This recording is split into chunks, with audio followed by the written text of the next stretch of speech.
This program is proudly brought to you by Telecom Limited and Daytech.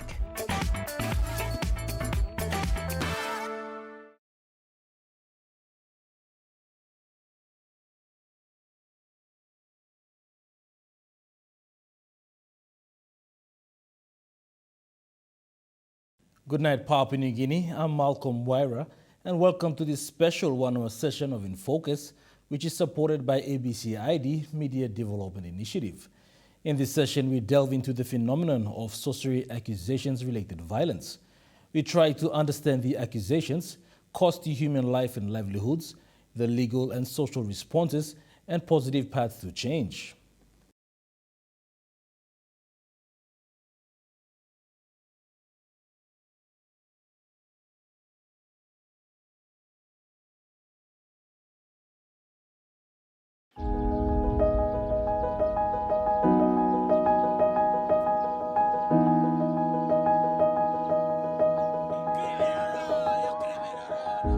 Problem escalates following a sorcery-related argument in the village. 2 women were accused of sorcery in 2 separate incidents. They're accusing her of being a sorcerer who killed her own son. The woman accused had been stripped. The killing, torturing, and burning of individuals accused of practicing sorcery or sorcery accusation-related violence is an emerging and appalling form of violence that is being perpetrated across various parts of Papua New Guinea. It has drawn attention and condemnation both nationally and internationally. We spoke to a husband of a survivor from a rural part of Papua New Guinea. Their names and locations have been withheld for their own safety. He recounts the violent encounters his wife and himself were subjected to. After we finished working, we Tani ko kama, o mai pigi mo mista to krai. Mi ko lo kina mo blade, ni silo Facebook na backside lo kati na. Ano si kolo, o ngena mbil kimo. O ngena o stick na mo to paiti ito mi. Ifao, o something. Ni stop yet. Slawik mi bla, iko kamit lo wok na mi stop yet. We come talk sabi that the next day we come or house sick or loud sick to or line house sick to we plan on stitching because I'm still overnight piece. So I'm go back. Weekend logan, maru boy, na baby trita, I will team you one party na. Sa lolo. Ami, 10 o'clock night we plus sleep. Bang bang, boya pineapples or trouble or stuck one. Fighting boy, no? All stuck na one say laos lo. Oh like, feel hop into, come on, hop into a door move, not a plakai. One trouble no move in the woko follow up here. Now, you open door and to you Ross in Islam very blue. I'm Ross in money blooming, I'm Ross in pit blooming. I'm sang the next time, I'm like, when I'm like starting some talk now, when I'm doing something, I'm like, I'm in fact, I'm party man. I'm not even saying, stop the shit us. Cutting in brown place. I'm not going to plan come. Okay, I think look one. I want to buy the whole can of you cutting. You cutting block at all one time. What about the whole can he was brave. To talk to enemy. One is kissing. Go another weekend, a money mobilized can want him. Same money. And go now this time, chat straight like cutting it for one time. Clean lines allows. And go try begin do a year. Post, double post him, sting so I'm just loose. But inside do him said, passing the chain big blah, chain. When we say pull car winning, we lock him. From that end to the other end there, we lock him so. And traveling in that so we knife can say them, shoot him, hand on me lawyer. Now I'm okay. You talk whenever me harry. You let us in look. You will start settlement pastor. For the survivor and her family, the scars, trauma, discrimination, stigma, and social isolation resulting from the attack has greatly affected them. Mi step inside one door picking me inside lo banis na house na all kisin me lo house. So all looking lo I step no putin bus na fantap lo me. So time this lab picking ni all looking lo I this lo trip la picking ni lo me big plan start lo school. So me plus step time me plus step la house na. All man drin biya na kam dorot na singaut no man singaut natin no. Kain no sem ayaw sa guri harap ko luki lorot. Ay, mami, man singaut hari.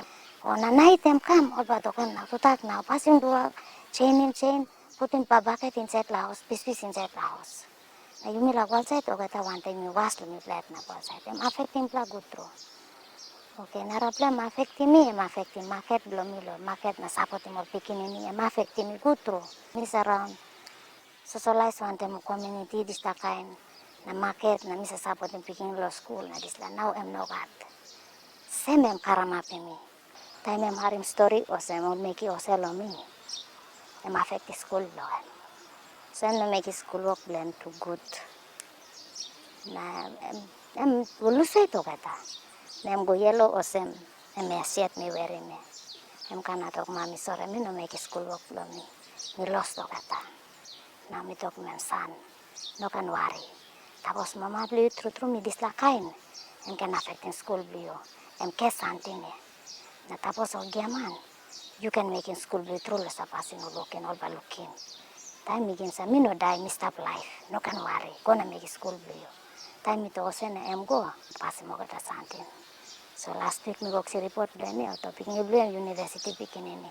Mi amamas na mi kam cry na mi to. Son, you ba making now the house line or make it lo mi or ba looking. She mentions the trauma that her younger children endured and how it has affected them psychologically and emotionally. So em affecting me pla good through lo market blo mi pla miet lo supporting picking lo school. Na em affecting me pla lo socialize one time all man, talk one time all man porating me pla sem plus lakay. So em affecting me pla na affecting school blo picking me blo mi to. She is also very concerned about the future of stigma of her children.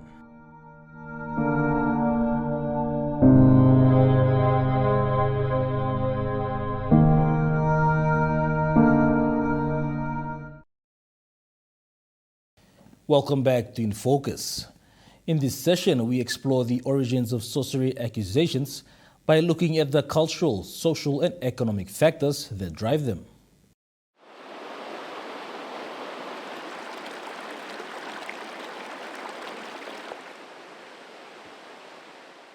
Misa nabo sem diwe yet e mot bagravin body plomina.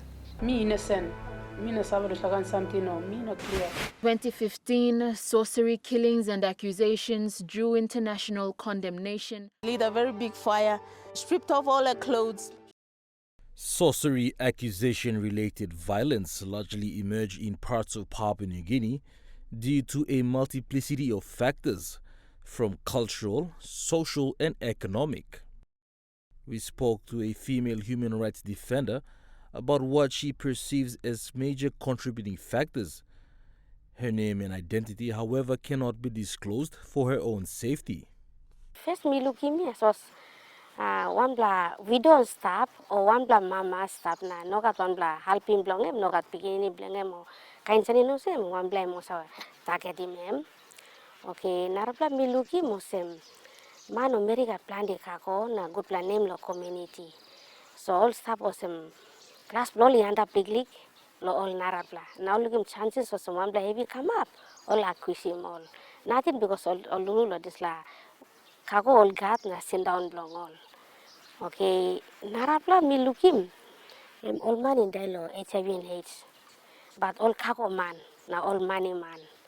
Na all no like talk clear. Talk out of say mi dialo disla sick or like you see all man nothing. A significant contributing factor is the inadequate awareness and understanding on the causes of illness and deaths, given that it is often difficult for communities with strong belief systems regarding sorcery to accept that deaths are a result of natural causes rather than human agents, They subsequently accuse and attack individuals they suspect of practicing sorcery. Here, she recounts a specific experience whilst working at an NGO within the HIV/AIDS space, where she and a co-worker brought the body of a prominent businessman who died of HIV/AIDS back to his own village for burial. Midlago, nolgim big pla welcome big pla samdin big pla sell na mi pla stop. Mi pla stop go bad. The night next day lemol ba planning mem. All tight mo sangma Mary. Nala torna go big pla wara.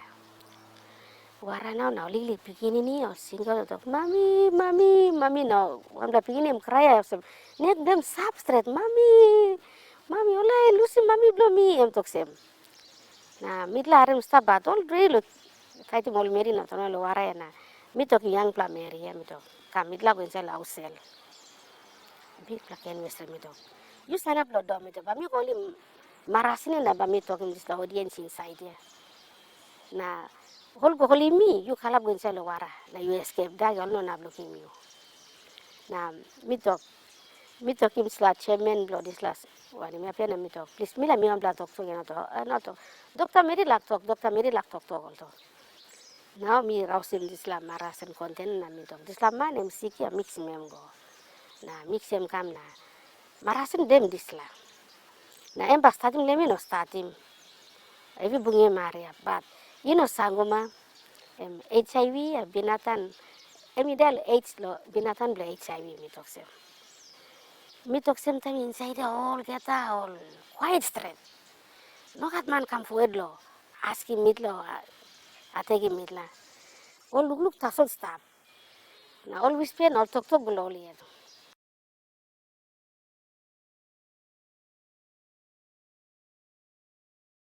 Welcome back. You're watching Infocus.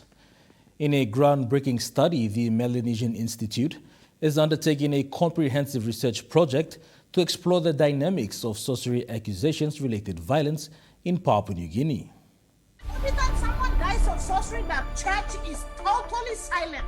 4 tortured women and 1 tortured child in my vehicle to the hospital.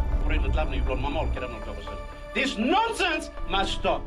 The phenomenon of sorcery accusation-related violence has prompted the urgent drive by governments, research institutions in PNG and internationally, as well as churches and non-governmental organizations, to conduct research into the circumstances, practices and prevalence of SAV within our respective communities in Papua New Guinea. Yeah, the Melanesian Institute is an ecumenical research institute run by Catholics, Lutheran, Anglican, United Church.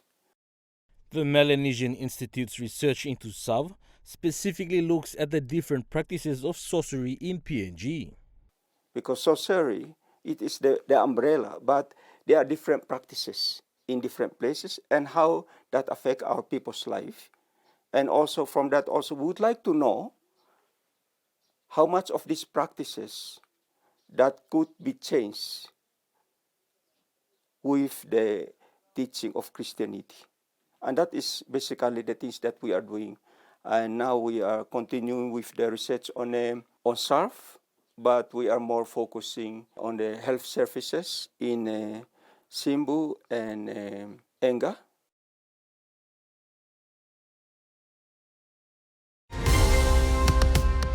Welcome back to Infocus. In this session, we look at how sorcery accusations-related violence can be addressed through the legal and social reforms from a community perspective.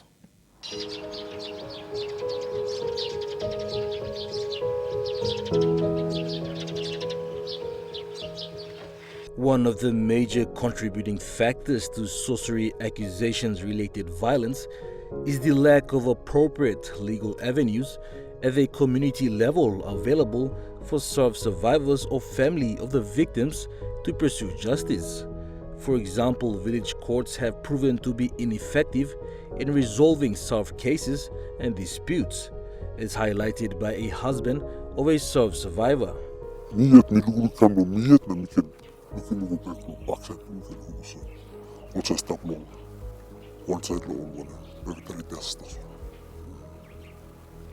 Dete em happen lumina misawe. Community em saharin. Sa kiliman ku nakati mano semen pasarin. At lumi em kama pia iluki mo semen. Wasola yaman sampai lo muko mukira. So village court nuga power lo holis lakai. O even o community leader na boto lo power lo hari mislakan case na ba. O misla case such case na mo come up almost ka karim kami lo local court na district court na local court na big local person. He strongly believes that the government should change laws that deal with SARV cases. Kama change bisla lobo. O sanguma ino kan koto o bilis ko tin kan hari. Rasim ka lo district court local court. And now on Monday, I'm going to destroy law. On Monday, place on looking so upset to man, it's happening more line ball. So I don't care. I don't care. Talk one ball just talk you can. I'll take him also in this line. Press we look at talk personal law. Talk now looking win the case. But the come court and judge one time. Perpetrated by people talk. Such instances are symptomatic of the broader problem of SARV at large. For example, according to a National Research Institute spotlight paper titled Possible Ways to Address Challenges Associated with Reintegration of Survivors of Sorcery Accusation-Related Violence in Jimmy district of Jiwaka province, it is reported that it would be difficult to defend a person accused of practicing sorcery under the village court jurisdictions because the majority of the people believe in sorcery as an explanation for misfortune. No more sanguma killing layer. You mean look at corn? We must start stopping corn business. Despite these challenges, the government has embarked on major reforms to address SARV. For example, the formulation of the SNAP or SARV-NAP, Sorcery National Action Plan or Sorcery Accusations-Related Violence National Action Plan, which gathers the different necessary actions to counteract sorcery-related violence in Papua New Guinea. Another positive step taken by the government are the amendments to the Criminal Code Act, which sought to introduce new provisions to criminalize sorcery accusations-related violence and the glassman and glassmary.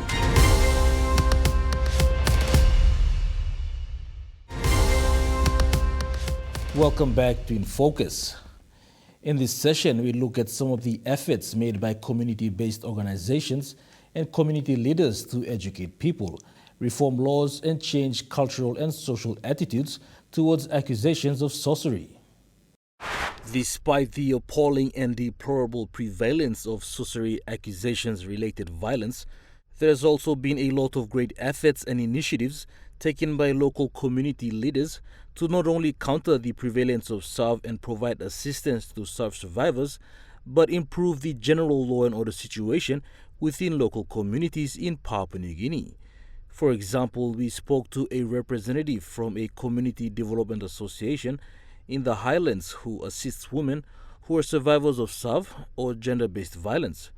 She herself is a survivor of SARV and has requested for her name and identity to be kept confidential. We plus go ke awareness na disseminating also information ni ko all man lo plus one time support lo police lo goroka task force FSVU sometimes mi pla karimol go even all highway patrol to mi pla karimol go lo remote areas na mi pla it's a giving information lo all man lo plus lo community na inside lo back side through road lo kartu no go good lo kan mi plus go na mi pla give all information so I'm some la work with mi plus make him lo side lo sorcery.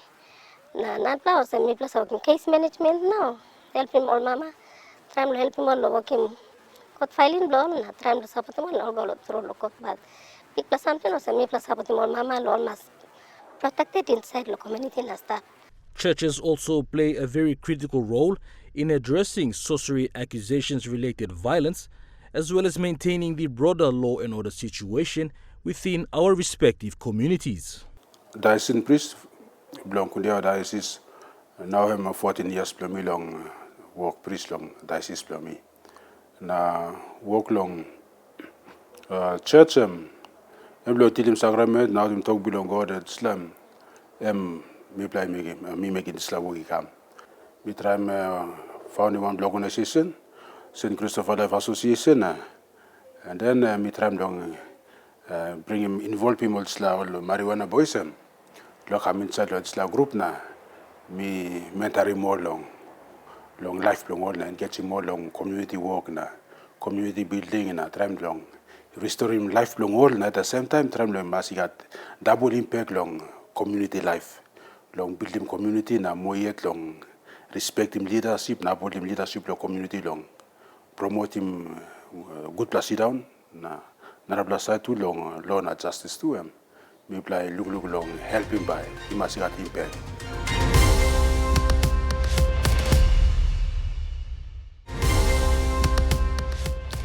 Welcome back to Infocus. In this last session, we are joined by Mr. William Kipongi, a research assistant with the Building Safer Communities Research Program at the PNG National Research Institute. He has undertaken research and published various papers on sorcery accusations-related violence. Mr. William Kipongi, thank you for joining us. Thank you. Firstly, Mr. Kipongi, can you give us a context of the types of individuals accused of sorcery and where and by whom? Thank you. I mean, to give a context of answering that question, in Papua New Guinea, when you look at the accused population, it varies from different cultures, different backgrounds, different social settings. Where when you look at Bougainville and parts of the coastal regions, there are a lot of men accused. And when you look at the highlands context, there's a lot of women being accused.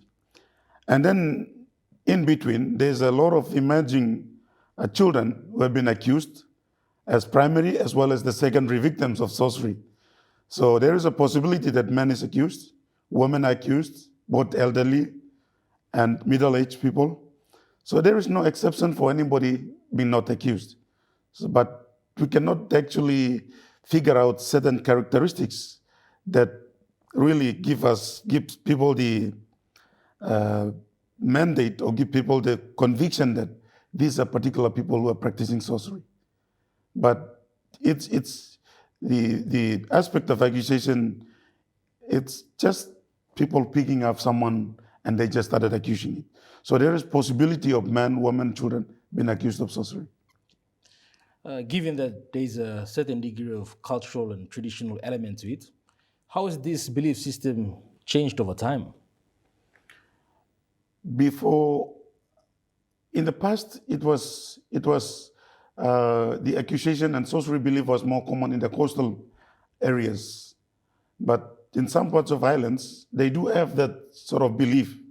But when we look at now, there is this changing narratives moving from one region to the other through intermarriages, through trades and other business opportunities. And when you look at now in the highlands, there's a lot of violence associated with sorcery and witchcraft practices. So in that context, there's a lot of people being accused and killed and tortured in the islands.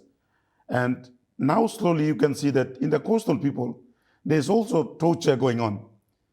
If you can read the newspaper last year, there was an elderly woman tortured in Gulf province, accused of eating someone's heart, which was never been a practice in the Gulf province. And then in the West New Britain, there was an elderly man been tortured and burned. So now we can see that there's these narratives moving from the coast up to the islands, and people are getting accused. And then the people in the coast seeing the violence is very ripe in the highlands, trying to torture and kill those accused. And then the youths in the coastal, maybe they are picking up that is the right way to address this issue of sorcery. So this trend is moving from one region to another through narratives, and violence is now becoming prevalent in every provinces and every regions in Papua New Guinea. It's a good segue into my next question, and it's that from your studies and research so far, what are the regulatory or legal avenues available to overcome sorcery accusations-related violence? I think our government has taken the right step and then amended some of the existing laws and in our constitution. Firstly, the government has amended the criminal law by adding provisions to criminalize all activities in sorcery. And then any activity that accompanies sorcery accusation or sorcery-related violence is criminalized. And now, recently in 2022, they have included provisions on the glassman. Whoever is claiming or pretending to be a diviner has to be prosecuted under that provision within the criminal law. So that law is already in place. And then government has come up with the Sorcery National Action Plan. So the first version has come to a completion in 2022. So now the government has come up with the second version of the National Action Plan that will be started in 2023 to 2027. And then the government has also established this permanent parliamentary committee, which has now taken on board the agenda of gender equality and women empowerment. So the sorcery aspect is also included in that. So there's a lot of legal activities government is pushing through to the different agencies to address the issue of sorcery. And those are the legal platforms that government has created, the laws, the policies, and also the secretariat has been created so that it can also connect with the CSOs and churches on the ground who's doing something in line with sorcery. Based on your assessment, where do you think it can be further improved in terms of the context or conditions necessary for them to work effectively? When we look at the context and to effectively address the issue, every agency has a responsibility as far as the National Action Plan is concerned. The education, people at the education level, has to start including some of this syllabus, some of this teaching curriculum that talks about SAF at the earliest level as far as the primary or the elementary is concerned. And they also have a responsibility to play a part of informing and influencing. And also the health department also has to do a lot of work around health awareness about lifestyle diseases, different sort of sicknesses killing people whom people are not aware of. And they started resolving through claiming it as a sorcery practices. And the law and order enforcement agencies like police, courts, they also have to effectively enforce those laws that the government has put up. So every agency has to do their part so that we can collectively address the issue. If we just leave one entity to do the work, it won't work. It's just imbalance. It cannot carry on. So one person has to do the part or agency, and then the other one has to take on from that. So in collaboration and in networking, we can be able to condemn this issue of sorcery accusation-related violence. I mean, based on the interviews I conducted with survivors and communities affected by SAV, there is a overwhelming call for the removing of powers of community courts to preside over SAV cases. They've opted for it to be moved to the district courts. Do you feel this is the right approach? I personally don't feel that's the right approach because the formal courts like district courts are very, it's hard to access. It's rarely available to the people. Because when you look at the level of accusation and the level of the number of victims in the provinces, the only legal entity or agency there is the village courts. So the only way is to empower possible strategies or possible ways that the government has to come up with to empower the village courts. But if the village court is widespread, I mean the district court is widespread, and the people can easily access it, and then we can do away with some of these powers that the village courts are usually using it as in the community level. Because the village courts now, what the community courts are doing is, what the accused people don't like when their cases are before the community court is that they don't see the individual who has been accused and tortured and carrying all that kind of pain and burden in them. When the community courts preside over a case in sorcery, they look at the community issues, community consent, instead of the individual rights and in the individual person's concerns and needs. So when they look at the community concerns, they overlook the individual's needs. So that's when the victims feel that community court is not helping them. So they have to seek other means to the police and to the district courts. And that's why they are raising that complaint very rightfully, but district courts are very expensive. Some of them cannot afford it. So it's very rarely available to our people in the rural settings. Some provinces are even without district courts at the moment. So how can they access those legal steps to access justice? So it's a very narrow perspective, but I see that village courts are very potential legal institution where the people are, but they need a little bit of more support and empowerment. How do you think the government can go about ensuring the impartiality of village courts to render justice in an equitable and justiciable way? Through one of those village court trainings that we conducted all throughout the country, I mean most of the islands provinces, they were not aware of the laws that are existing in Papua New Guinea, the policies that government has come up with, the powers that are given to the village courts. And some of these village courts are illiterate. So that's why most of the things that are the plans that the government come up with could not boil down to the village courts. So what we see as a need now is to continue having regular training with the village court magistrates, the village court clerks and registrars, so that they are well equipped with what's happening at the government level, the top level. So they also have to come down and assist the village courts so that they can render justice effectively to the people. And these village courts also have to work in collaboration with the police, because the issue of sorcery, it's not just two parties involved. It's a community against an individual person. So that's why village courts, they need a bit of empowerment, support from the police, from the government, and even the district court has to support and oversee what the village courts are doing, so that what they are doing can be effective, can be supportive to the survivors in the communities.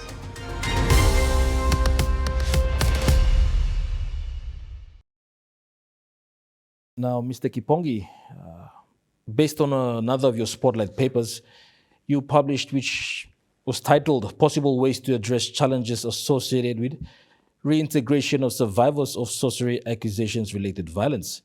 You identified one of the key issues as being that the long-term displacement of people who have been accused. What did your research uncover in that aspect? That research was widely conducted around the Highlands provinces. And I have actually interviewed about 150 survivors in the last 5 years, working in that space for almost 6 years. And most of the survivors were repatriated from the violent place that they have been accused and tortured. And then they were sent to health facilities, safe houses where they were taken care of. And they cannot take care of those people forever, so they have to bring them back to the communities. And when they were reintegrated back into their communities, they still feel that they're discriminated.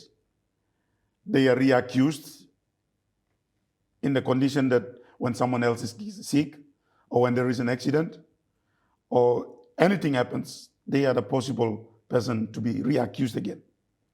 So having seen all that sort of things that going on, there was no effective sort of reintegration being done. So that's why I was doing that research, trying to find out what would be the possible ways or strategies that can be used by people on the front line who are reintegrating those survivors back into their communities. And in some provinces, especially in these urban communities, I interviewed a survivor in Goroka, in the urban center. And when she was reintegrated back into the community, the police was monitoring her situation regularly. The community leaders were following up on how she's doing, how she's living, and that makes or gives her the comfort that she's okay, she's satisfied. And that sort of reintegration was very effective. But in one of the remote places in Enga, a couple of them, 4 or 5 survivors were reintegrated back into their communities, and they were hiding in their own locked rooms. They cannot come out to participate in the social activities of the communities because people are watching. and they are giving directions where they should sit, what they should say. Even though they are reintegrated, so-called, brought them back into the villages, they are still accused. They are still marginalized. And that's why I was trying to see what are the possible factors that can effective or strengthen that sort of reintegration. And that's why when I look at the IPO, interim protection order, that village courts can issue to keep the violent husband away if the woman had been accused in the family. And that important aspect has to be considered when someone is being reintegrated. And also, the community, all parties who have been involved in the accusation has to be involved. And the police has to get involved, and the church leaders has to be involved, so that everybody has to witness that reintegration, so that the survivor feel that I am now back to my community. So these are the things, the elements that were missing, and those are some of the things that I encountered when reintegration is done using one of these particular strategies, maybe through only IPO, maybe through only the village courts, and leaving the police and other entities out, and that doesn't give a complete reintegration where the survivor feels at peace back in the community. Those are some of the things that I discovered in my studies. Now, one of the major recommendations from your paper is the promoting of reconciliation, which has been recognized as very important in the implementation plan of the Sorcery National Action Plan 2016 to 2026. How can this process be undertaken? I can quickly give a classical example on that. In one of the village in Lufa, we started a reconciliation process in 2019. More than 20 to 30 families were displaced in relation to a sorcery accusation-related violence. And we tried to use police and village court magistrate to bring those displaced communities back into the community, and it couldn't work. And then we tried to use police, that couldn't work. And then we tried to engage the church, and it couldn't work. But then we leave it to the community themselves to decide. And then the leaders themselves talked, and then they engaged the church leaders to host a church gathering for a week, and then they have a reconciliation service, a church service, and then at the last week, they have to kill pig, host a party, and say sorry, and dispose their weapons, and then they were crying, and that was one of those solid reintegration. And in one part in Mendi, there was another reconciliation where community has to make feast, has to kill pigs, and then the two families has to come together, say sorry, hug each other. Perpetrator has to come forward and say sorry. And then the problem was gone. Even though when we tried to bring them through the police, through the courts, through the IPOs, but without the proper reconciliation, the element of the value of custom or cultural element in place with the reintegration aspects, then it's sort of like incomplete. The person is still feeling insecure in the community. When the person is reconciled back into the community where the violence erupted, then the survivors feel that we are okay, now we are back. So that's why the aspect of reconciliation, it could be through the churches or it could be through the cultural practices. Whatever the strategies that are now, it has to be reconciled. The two parties has to be reconciled somehow so that person has to feel secure back in the community. From the research, there are a lot of recommendations that I come up with, collecting from the perceptions of the key stakeholders, CSOs on the ground, the government agencies. This issue is a very serious issue that everyone needs to act upon. And particularly from the research, I want to recommend that people out there in the community, they really want to see police doing some prosecutions. The prosecutors and CIDs, it's my appeal to the Royal Papua New Guinea Constabulary that please, the CIDs has to do a very thorough investigation of the case, and the prosecution has to prosecute those perpetrators. When perpetrators are roaming around aimlessly, freely in the community, the people are still suppressed. Those CSOs, those frontline workers on the ground, they are still demoralized. They are doing their work, but they are suppressed because government has never taken over from what they have been doing. So my appeal and my humble request to the Royal Papua New Guinea Constabulary, please do some prosecutions and do some arrests so that our humble citizens has to see them and perpetrators has to learn from those and has to change their behaviors. Second recommendation, the health professionals in the field of your expertise. Lifestyle diseases, sicknesses, and death are the highest contributing factors where sub-talk is very ripe in the country. When someone is sick, when someone is dying, people are talking about sorcery. It's now up to the health personnel to please do awareness whenever and wherever you are.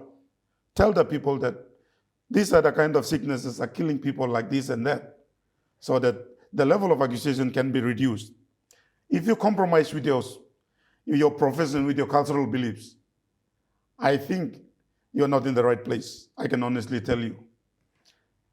And secondly, to the education and the law enforcing agencies, please continue to communicate this issue so that we all can educate everyone so that this issue can be minimized and addressed to the extent that we want to see. And the other thing that I would like to appeal to the government, please let's provide free medical service for the survivors. When they are accused and tortured, they don't have time to look for money. They don't have time to look for resources.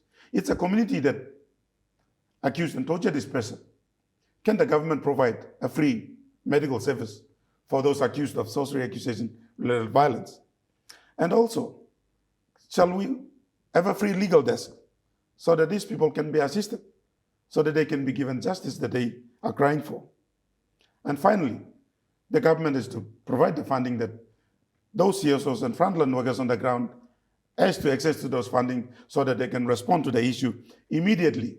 And lastly, please, those who are on the ground, networking is very important. Work together with CSOs, with police, with village courts, with community leaders, and with your local MPs so that together we can help our people. Those are my humble recommendations and advice to the government, to the people, and to the communities. We understand that some viewers may find the content distressing. If you feel triggered or need support, we encourage you to call the One Talk Counseling Helpline line on 7150-8000. The One Talk Counseling Helpline line is a free confidential phone counseling service providing information and support for anyone experiencing any forms of violence in PNG. Mr. William Kipongi, thank you for joining us. Thank you. It's my pleasure. And thank you for giving me the opportunity to share some of my research findings. Well, viewers, that's all the time we have for this 1-hour special edition of Infocus. Do join us again next week, Monday, on our regular time slot of 7 p.m. Till then, bye for now.